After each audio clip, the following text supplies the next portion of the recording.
देखिए, आज हम शहर विधानसभा के विधायक अतुल जी बंसाली के साथ हैं, जिन्होंने आज पूरी शहर विधानसभा का कई जगहों पर निरीक्षण किया, जहां पर इनको कमियां लगी उन कमियों को अब सुधारा जाएगा।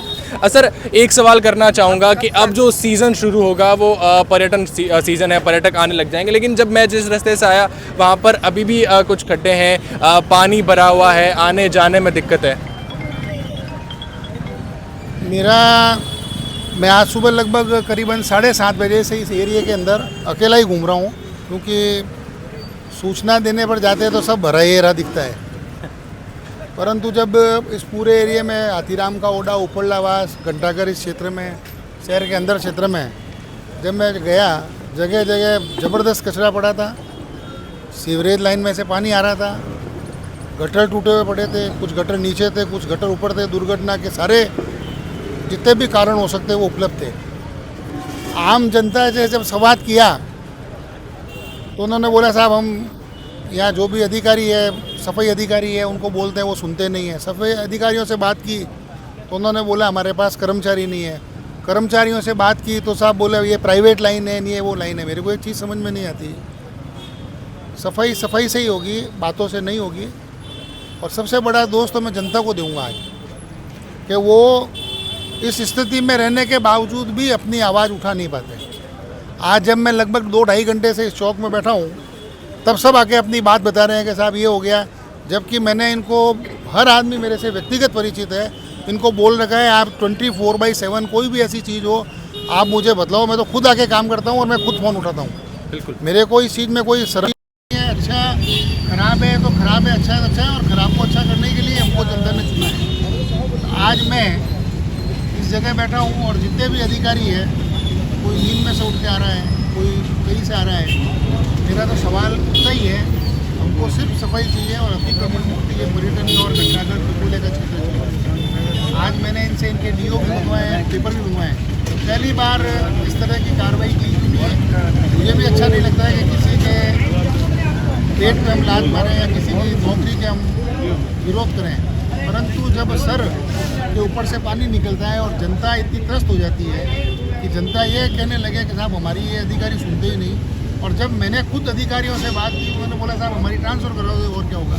ठीक है, उनकी अगर यही मानसिकता है कि उनको काम नहीं करना है, ट्रांसफ़र भली हो जाए, यहाँ से सस्पेंड हो जाए, उनको कोई फ़र्क नहीं पड़ता, तो जो भी नगर निगम के आयुक्त को सारी फोटोएँ बेच के अवगत कराएँ, वो छुट्टी पे है।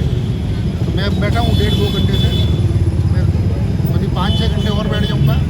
और एक बार जब तक इस चीज़ का निवारण नहीं निकले, और मैं तो सबसे बड़े आपके चैनल के माध्यम से करूँगा, जनता अपने पार्षद हो, कोई कार्यकर्ता के माध्यम से, किसी के भी माध्यम से, हमारे ऑफिस के, दिमाग के, फ़ोन के सब दरवाजे खुले हों। और भ्रष्टाचार नहीं सहने की हमारे माननीय मुख्यमंत्री जी ने कसम खाई है, और उसी के ऊपर चलते हुए, माननीय नरेंद्र मोदी जी के आदर्शों पर चलते हुए, माननीय मुख्यमंत्री के आदर्श पर चलते हुए, अगर ये शहर तो इतना सुंदर शहर है, अगर छोटी मोटी गंदगी और क्या, मैक्सिमम पॉलीथीन की और दुकानदारों का कचरा है।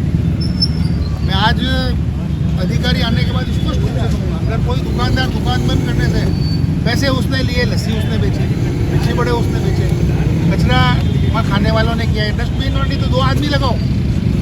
आप कचरा शाम को डस्टबिन में आना चाहिए। एक कचरा आपकी दुकान का इधर उधर दिख गया, आसपास वाले 2-4 दुकानदारों को और पेनलाइज करो, अपना आप सुधरेंगे। ये आप दुकान सामान आप बेचो, पैसे आप कमाओ और शहर गंदा करो, ये बर्दाश्त नहीं होगा। अगर आपको ये करना, हम किसी को धंधे के लिए, नीचे बैठने वाले के लिए भी मना नहीं है। मैंने विधायक बनने के बाद में आज तक कोई भी अतिक्रमण हटाने में, ठीक है छोटा मोटा बना था, हम उसमें विरोध भी नहीं करते, कोई पड़ोसी को विरोध भी आपस में बैठ के समझ लो। पर इसका मतलब ये नहीं आप टिकट ग्रांटेड लेके पूरे शहर को गंदा कर दो, पूरी गोरिंदा बावड़ी के ऊपर कब्जा करके बैठ गए, कोई बोलने वाला नहीं। और जहाँ जनता वहाँ से निकलती है, करती है, परेशान होती है। आज कोई बीमार हो जाए, एम्बुलेंस लेके नहीं निकल सकते आदमी, उसका कौन देखेगा। हम लोग 2-3 महीने में एक बार कहते हैं, प्रशासन एक बार करता है, फिर वो 2-3 महीने में शांति। और मैं तो कहता हूँ जुल्म करने वाले से जुल्म सहने वाला बड़ा दोषी है, और जो सहन करता है और वो नहीं बोलता है वो महा दोषी है। तो आपके चैनल से माध्यम से यही कहूँगा, अपनी आवाज़ मुखर करें, अच्छाई के लिए हमेशा बोलें, क्योंकि शासन की निरंतर प्रक्रिया है और हम सबको ये काम करते रहना पड़ेगा। कोई दोषी नहीं और ऐसा कुछ नहीं है। काम करने रोज सब गंदा होगा, रोज सफाई करनी पड़ेगी। ये जवाब नहीं है, सब कल सफाई की थी भाई, आज और करनी पड़ेगी।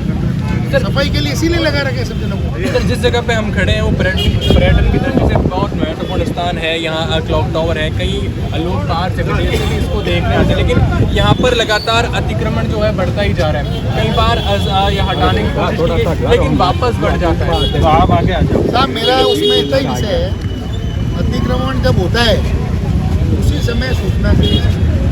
आस पड़ोस के लोग जिनका वहाँ परमानेंट मकान बना हुआ है, अगर वो नहीं बोलेंगे तो किसी को सपने में नहीं आएगा अतिक्रमण। क्योंकि यहाँ आते तो बोलते साहब 26 दुकानें बन गई, 26 कंस्ट्रक्शन चल रहे हैं, डीओ देखे तो 4 ही थे। जब आज पेपर मंगा के बात की, क्योंकि हम नहीं चाहते कि अधिकारियों के कार्य में हम हस्तक्षेप करें, पर जिस तरह की ज्यादती हुई, और मैं खुद सुबह से यहाँ घूम रहा हूँ, अकेला ही घूम रहा हूँ, क्योंकि नहीं तो लोग अलग अलग रास्ता दिखा देते हैं, और सारी चीज़ें अंकित करके उचित अधिकारियों को भेजकर उनको यहाँ बुलाया है। थोड़ी देर में अधिकारी नहीं आ जाएंगे, मालूम पड़ जाएगा सच। और मैं तो एक ही बात कहता हूँ, अगर इन सब कामों के अंदर वो अक्षम है तो अपने घर पे बैठे उनको नौकरी करने की जरूरत नहीं है।